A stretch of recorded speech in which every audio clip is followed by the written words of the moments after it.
siga. Apo. Ito pala yung tikita mo na ngayon. Kayo ba yan? Kukunin mo, hindi nakatabi. Hindi nakatabi, hindi niya tinatanggal. Huwag dyan. Pwesto ng 7-Eleven dyan. Wala kayong karapatan dyan. Mga establishment na nagsasara dahil sa mga illegal vendor na. Oh, sure. Nakita nyo naman, nasa harap mismo ng isang convenience store. Ito, kanya raw to. Sabi ko sa'yo to. Magaling mo natin. Kasi magtitinda ka ba doon? Ayaw na niya. Titikita na tayo ito.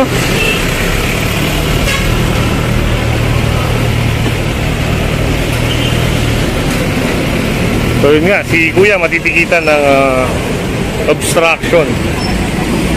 Yung obstruction mga kasama, may kaukulang halaga, no? So, pagkakalam natin dito, 1,000 na tayo. Ito si tatay, sa'yo din? Sabi dyan nakaupo si tatay. Saan dito nakaupo? Paparking ito ka. Saan na nakaroon ng tao? Kaya na yung sinatay yun.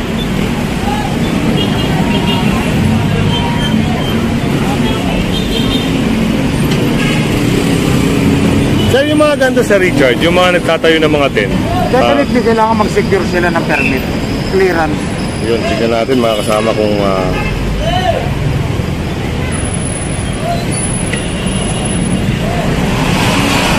ha?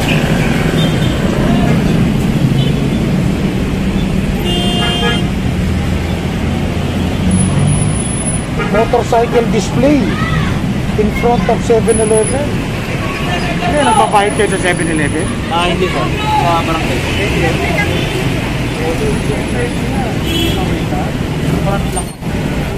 Oo ha. Dali ha. ayun, tatanungin ni Sir Richard, no? Kung i-allowed sila.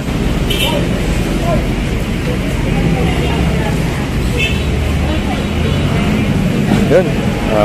Hanggang dito lang tayo, no? Kasi mahirap pumasok doon.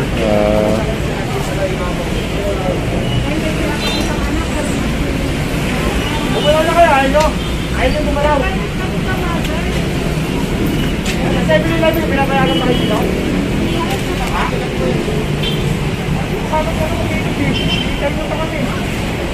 So yun, at alis na nga sila.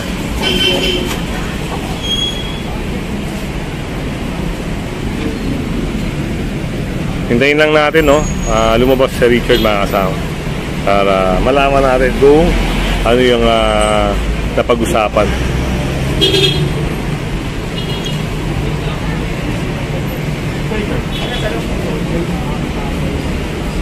Ay sir, natigitan, no? Opo. Magkano yan sir? Halimbawang tutubusin nila? Pag obstruction po, 1,000 po ang babayaran po nila. Yun, 1,000 mga kasama. So, bayaran nyo lang sa Any Bayad Center para hindi na kayo maabala.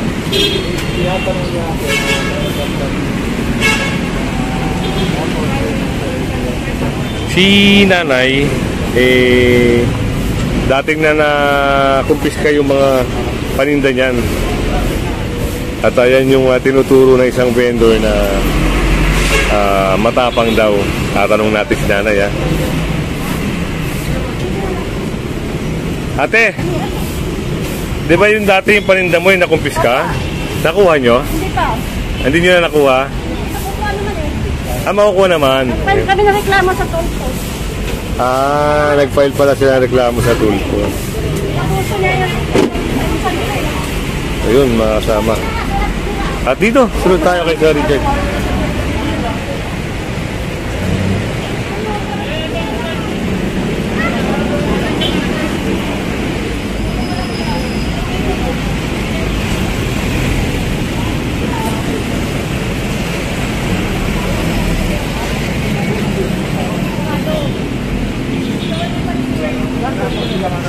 At ayun, sasakay na. Ang certification nila, certification of no objection from the barangay.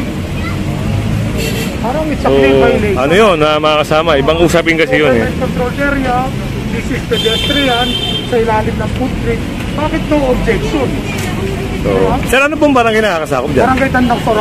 So yun, pupunta tayo doon mga kasama para i-clarify bakit sila nag-issue ng gantong certification. No objection mga kasama. Kaya yan, lilinisin mo ba kung Hindi pa kayo doon eh. kukunin mo na yan? At yun, kukumpiskahin na nga ito mga to.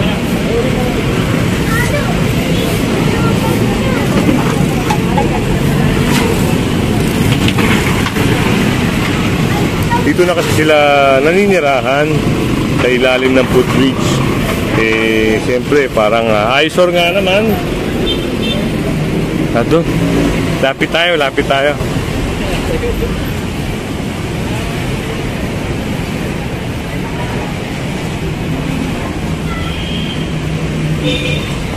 Wala tayong kagay ng hanap buhay na may hanap buhay.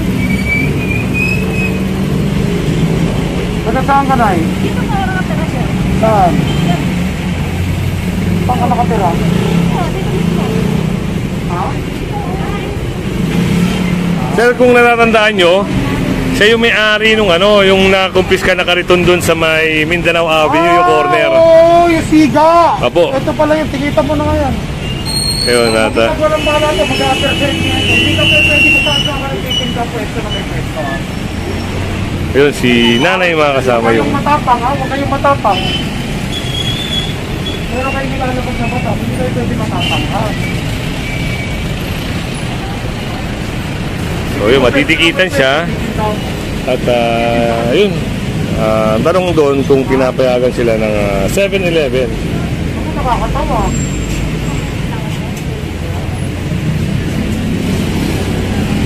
Nakita ko ba kayo bukas dito kung gusto mo yan? Maniwala kayo.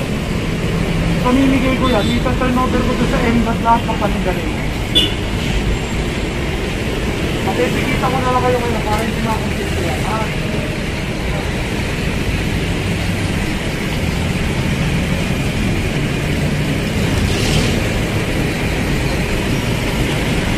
Yan, kung hindi ka pa nakasubscribe sa ating channel, pasubscribe na lang po si Kuya Goods at syempre pahit na rin ang bell para lagi kang update sa ating mga video. At again, shoutout nga pala kay Rafa Apoderado. Yan.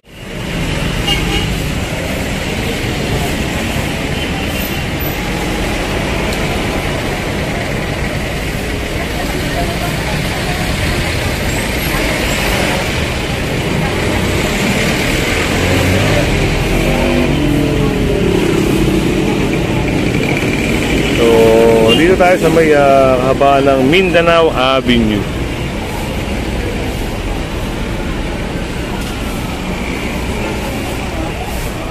Pwede niyo po yan ma'am. Kasi mag-upload po sa NBI niya. Sabihin mo sa 7-Eleven, pag nagtinda ulit dito siya, tawagan tayo. So yun, at i-inform na rin sa pamunuan ng 7-Eleven.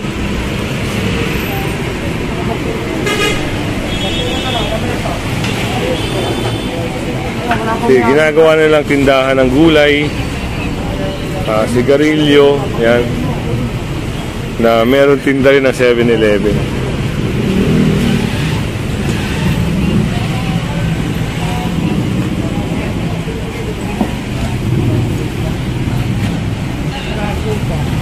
Tinago pa sir, no? Walang mayari. Kayo ba yan? Kayo ba yan? Kukunin mo, hindi nakatabi. Hindi nakatabi, hindi nyo tinatanggal. Huwag dyan, huwag dyan. Pwesto ng 7-Eleven dyan. Wala kayong karapatan dyan.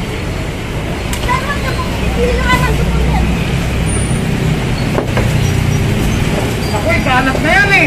Kunin nyo na yan, kalat na yan. Ayun, sasakay na mga kasama. Paano ba?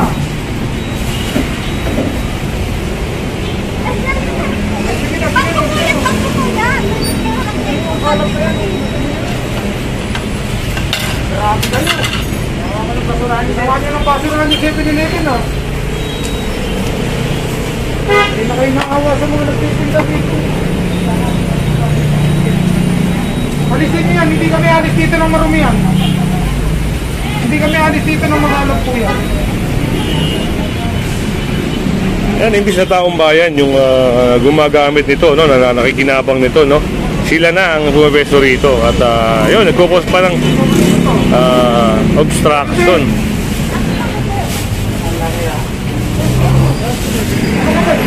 Water?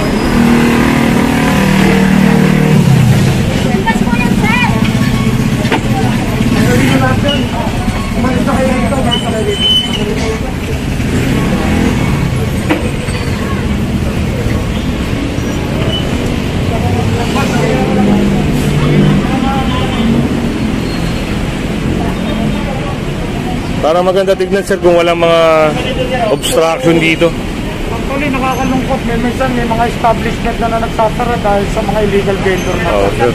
Nakita nyo naman, nasa harap mismo ng isang convenience store. Yun nga sir ang nagiging problema.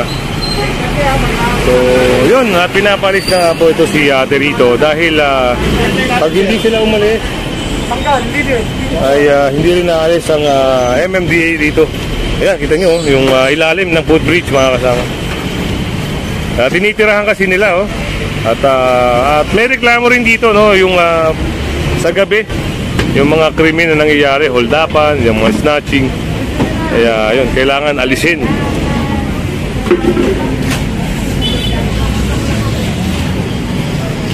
At doon naman sa usapin ng pagtatayo ng tent, yun, sa barangay na yun mga kasama.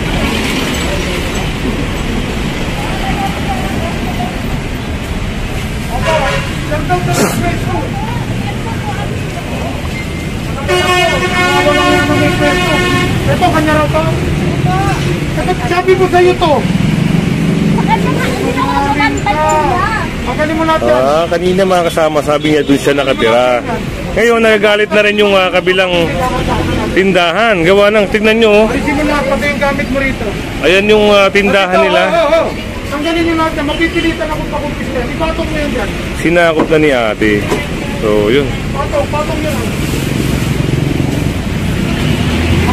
Napasalit na yan.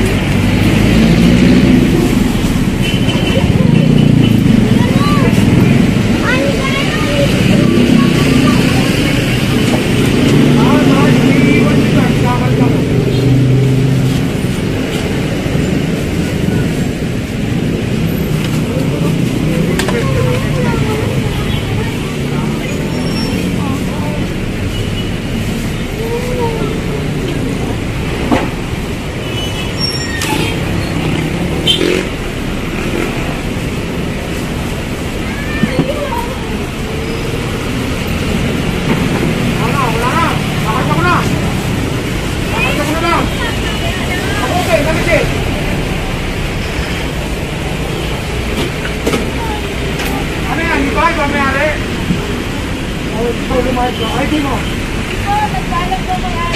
Hindi yung pwede. ID. So, yun. At matitikitan din si ate. ID mo, ate. Wala, kukumpiskain niya. Napipilitan ako kukumpiskain niya kung hindi ko na ako papakita ng ID. Hindi pwede lumalabas ka ng tahanan mo. Wala ka mo. Identification na magpapatunay. Ako napipilitan ako kunin lahat yan. Ha? Hindi pwede lang ganyan ate. Hindi tatapilihan yun eh. Hindi yung ano yan. Okay, kanya yan ate. Sige na, kanya yan. Alis na yan, hindi na babalik dito yan. Dinayagan pala. At yun, pinayagan daw siya ni ate.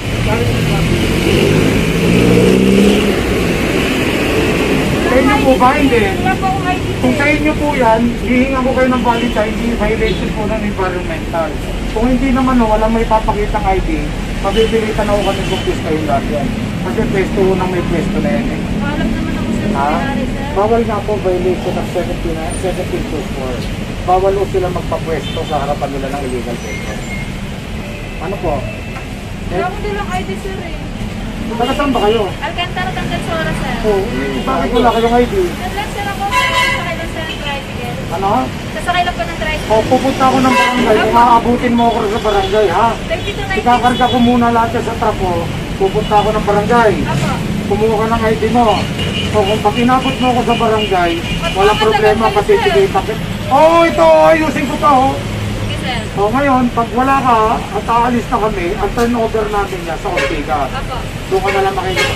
Gusto kitang tikitan, wala akong maititikit sa'yo, wala ka man lang ID. Ha? Hindi ko maintindihan. Taga saan ka ba? Ba't wala kang ID? Alcantara, Tangansora, sir. Ano ba yun? Bundok ba yun? O ano? Bakit walang ID? Hindi ko walang ID mo. O, gano'n na lang ha. Kasi ka dyan, pipicture ako yan. Walang ano dyan. Hindi magkukulang yan. O, gano'n na lang. Sa barangay ha, barangay Tandang Dora, antay na namin. Sige Sige na, kumuha na kayo dito. So yun, at for the meantime, no, kukunin muna yung paninda niya at ito turn over sa barangay. Bigyan niyo yung Dario. Bawa na may bahay mo, no? Ngayon, kung halimbawa may presenta siyang ID, ay titikita na lang siya. So, yun ang usapin dito. Para makikita ka. Kunin mo yung ano, ID. Sige na, lumakad pa kayo. Ayan sa Bilao.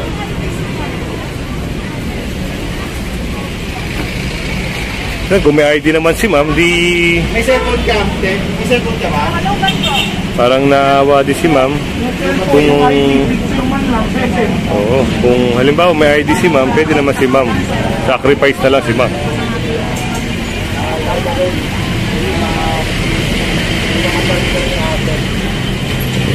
Hindi, mabibitbit mo na. O, hindi, baka. Isa lang yan, te. Isa lang.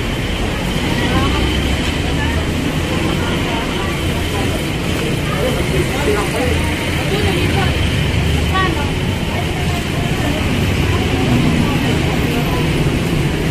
Balisan nyo ate, kami, baka hindi nyo kami tagpuin sa barangay. May ano ka dyan? Pero.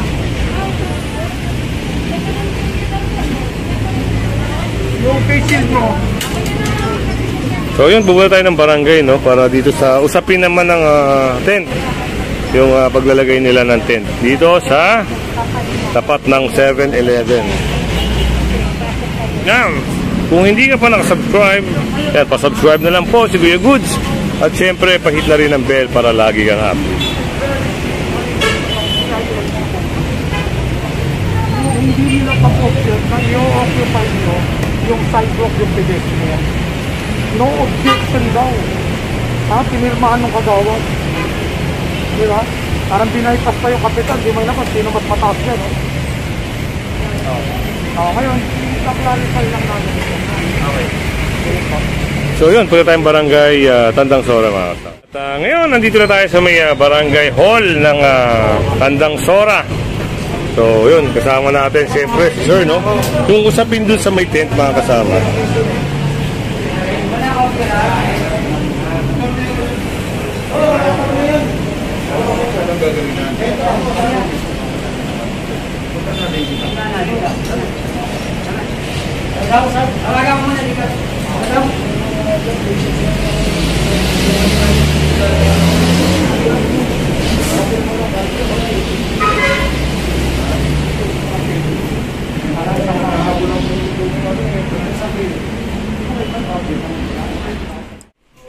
So yun, mga kasama, at nandito tayo sa loob ng office ni Chairman, no? Hindi natin pwedeng occupy yung sidewalk.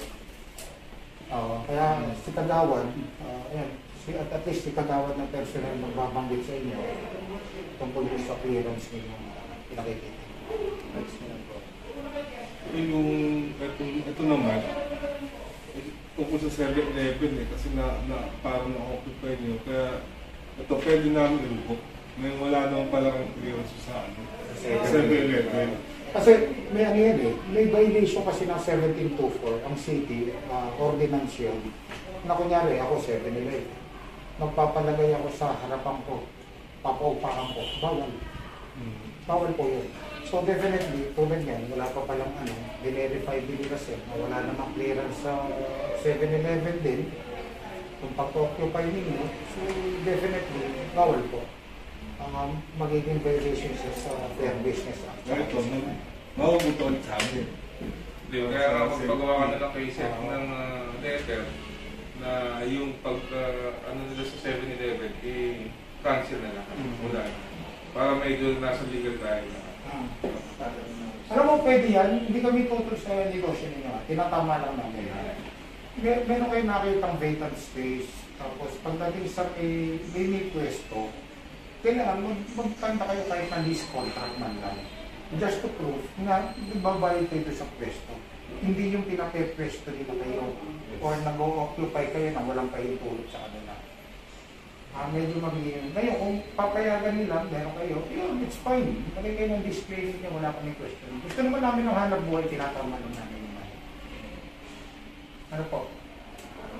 So, for the meantime, sabi nga ni Kagawad, i-clear na muna natin. Hindi na lang po kami ng sa 7-Eleven. Definitely, magpalo, hindi kayo. Ngayon, kung papayagan nila kayo, mag-verbal. Make it black and white. Just to prove, meron kayong agreement. So yun, hindi bawal. Hindi kayo mag-fall sa violation ng 7224 na basta inoccupy mo yung pwesto. Okay.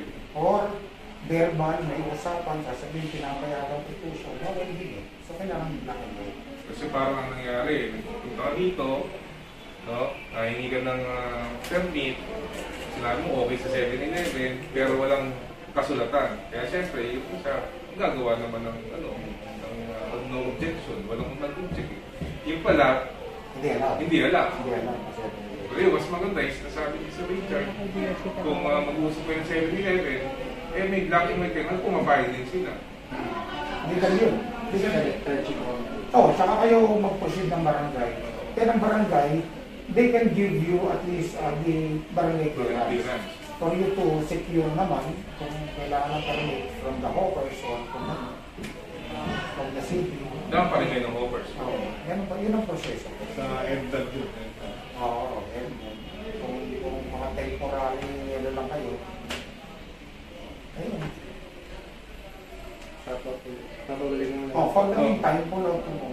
Puti nga, nakita na namin na ba't walang display naman to. Bibili pa naman sana. Hindi, gano'n sir ha. Don't get us wrong ha. Basta pinakaw na lang namin yung mali. Kasi nag-iingat din kami. Unang-una, talagang ang clearing operation ngayon is rigid na. And ang Baksora Mindanao Avenue is part of the Mamuhay. So talagang nakikita nyo lahat, pinakayos namin sineset back namin. Okay? Sige po. So yun, at na-revoke na yung clearance, no, na galing sa barangay. At napaliwanagan na rin siya ni Cap Marlo Orlando. So ito, cancel na po mga kasama yung clearance na in-apply nila. So yun, talaga namang ang galing.